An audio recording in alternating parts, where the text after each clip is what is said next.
ኢንቨስትመንት በባህሪው የጸጋ አማራጮችንና ምቹ ሁኔታዎችን መለየት፣ የተለየን ሀብትና ጸጋ ለአልሚው ማስተዋወቅ፣ ባለሀብቱን መቀስቀስ ተቀዳሚ ተግባር በመሆኑ የዞናችን የኢንቨስትመንት አማራጮችን በወፍ በረር ለማስተዋወቅና በአዲስ መንፈስ ስራ ለመጀመር የዞኑን የእስካሁን የኢንዱስትሪና ኢንቨስትመንት ልምምድ ማሳወቅ፣ በክልሉ በተፈጠረው የሰላም እጦት ምክንያት በዞኑ የተቀዛቀዘውን የኢንቨስትመንት እንቅስቃሴ ማነቃቃት እንዲሁም ሊያጋጥሙ በሚችሉ ችግሮች ዙሪያ የሚፈቱበትን መንገድ በጋራ መፍትሄ ማበጀትና አዳዲስ ባለሀብቶችን ወደ ዞናችን በማስገባት እንዲያለሙ ማስቻል ታላሚ ያደረገ ነው። በጠቅላላ ክልሉ በተለይ ደግሞ ዞናችን በተፈጥሮም ሆነ በሰው ሰራሽ ጸጋዎች አቻና ወደር የማይገኝለት ሪች ላንድ የተትረፈረፈና ገና ያልተነካ ተለይቶ በአግባቡ ጥቅም ላይ ያልዋለ ለኢንዱስትሪና ኢንቨስትመንት ዋነኛ ተመራጭና መዳረሻ የሆነ ዞን ነው። የዞናችን የኢንቨስትመንት ጸጋ ሀብት እምቅ አቅም አለው ስንል ዝም ብሎ ለማለት ለግብር ይውጣ ስለለመደብን አይደለም፣ በእውነት የሆነ እንጂ። ምክንያቱም በአይነትና በመጠን ተዘርዝረው የማያልቁ እልቆ መሳፍርት ሀብት አለና።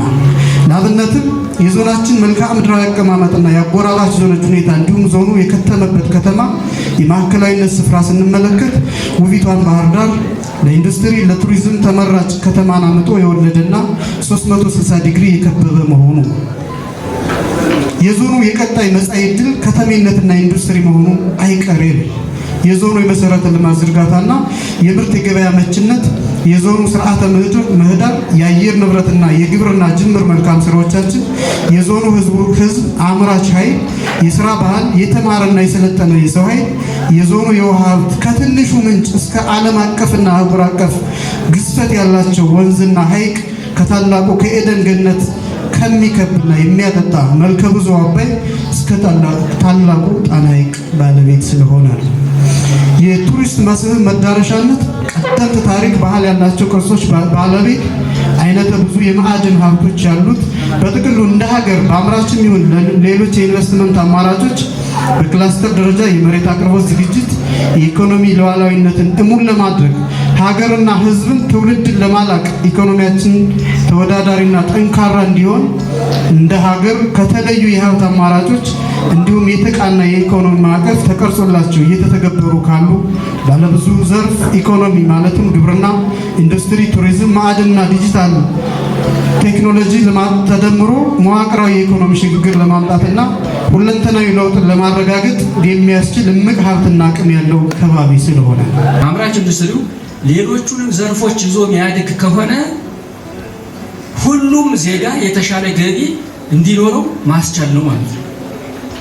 ሁሉም ዜጋ በግብርና ዘርፍ የተሰማራው፣ በእንስሳት ሀብት ልማት የተሰማራው፣ በአገልግሎት ሰጪ ተቋማት ላይ የተሰማራው ሁሉም ዜጋ የተሻለ ምርታማነት ስለሚያረጋግጥ የተሻለ ገቢ እንዲኖረው ማስቻል ነው አምራች ኢንዱስትሪ ላይ መሰማራት። ስለዚህ ሌሎች አካባቢዎች አምራች ኢንዱስትሪ ላይ ከፍተኛ እንቅስቃሴ የሚያደርጉት ለዚህ ነው። የኛም አካባቢ ይልማ፣ የኛ ማህበረሰብ ይቀየር፣ ይለወጥ፣ ምርታማነቱ ይደግ፣ ገቢው ይደግ ከተባለ አምራች ኢንዱስትሪ ላይ ባለሀብቶችም ሌላውም አካል ርብርብ አድርጎ በዚህ ላይ ኢንቨስት ማድረግ ያስፈልገዋል ብለን እናስባለን። አምራች ኢንዱስትሪ በሌላ መንገድ ምን ማለት ነው?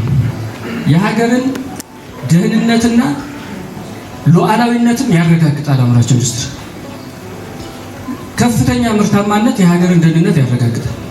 ከፍተኛ ምርታማነት የሀገርን ሉዓላዊነት ያረጋግጣል። ዝቅተኛ ምርታማነት የሀገር ሉዓላዊነትን አደጋ ላይ ይጥላል። ወይንም ደግሞ ዝቅተኛ ምርታማነት በአምራች ኢንዱስትሪ በሌሎች ሀገሮች ጥገኛ ያደርጋል። ጥገኛ ከሆን ደግሞ ሉዓላዊነት የሚባል ነገር አይኖርም። ምናልባትም ጥገኛ ሀገራት እነዛ ጥገኛ ያደረጉን ሀገራት የሆነ ችግር በገጠማቸው ጊዜ አብረን ችግር ውስጥ እንወድቃለን። ይህም የሆነው በምንድን ነው? የአምራች ኢንዱስትሪው ምርታማነት ፕሮዳክቲቪቲ ዝቅተኛ በመሆኑ ምክንያት የሚመጣ ነው ማለት ነው። ስለዚህ እነዚህ ላይ አምራች ኢንዱስትሪ ያለው ኢኮኖሚያዊ ጠቀሜታ፣ ማህበራዊ ጠቀሜታ፣ ከሉዓላዊነትና ከደህንነት ጋር የተያያዙ ጠቀሜታዎች ከፍ ያሉ ስለሆነ ከዚህ ላይ ከፍተኛ የሆነ ስራ መስራት ይኖርብናል። ከዚህ አንጻር የኛ ዞን ምንድነው የሚመስል ብለን ካየን ገና ያልተጀመረ ምናልባትም ጅምር እንቅስቃሴ ካልሆነ በስተቀር ቅርበቱ ቅድም መኳንንት እንዳለው ቅርበቱ ከባህር ዳር የግብዓት አቅርቦቱ ቅድም እንደተባለው የግብርና ምርታማነትን ካሰብን ከሰሜን ጎጃም ሌላ የምናስበው ብዙ አይኖርም። ከሰሜን ጎጃም የግብርና ምርታማነት በላይ ሊኖሩ ይችላሉ፣ ግን ከፍተኛ ምርታማነት አለው ከሚባለው ዞን አንዱ ነው ማለት ነው። ስለዚህ ግብዓት አለ ማለት ነው። ለአምራች ኢንዱስትሪው እንደ ግብዓትነት እንደ ጥሬ ዕቃ ሆኖ የሚያገለግል ግብዓት አለ ማለት ነው።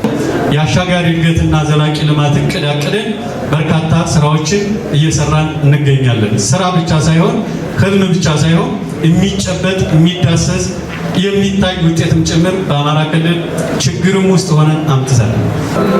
ይሄ በቂ ነው ወይ ከተባለ በቂ አይደለም። እንኳን በቂ ተስፋ ካልሆነ በስተቀር ካለን አቅም፣ ክልላችን ካለው አቅም፣ ህዝባችን ከሚፈልገው ፍላጎት እና ድል አኳያ ጅምር ነው እንችላለን የሚል ግን መልእክት ይሰጣል።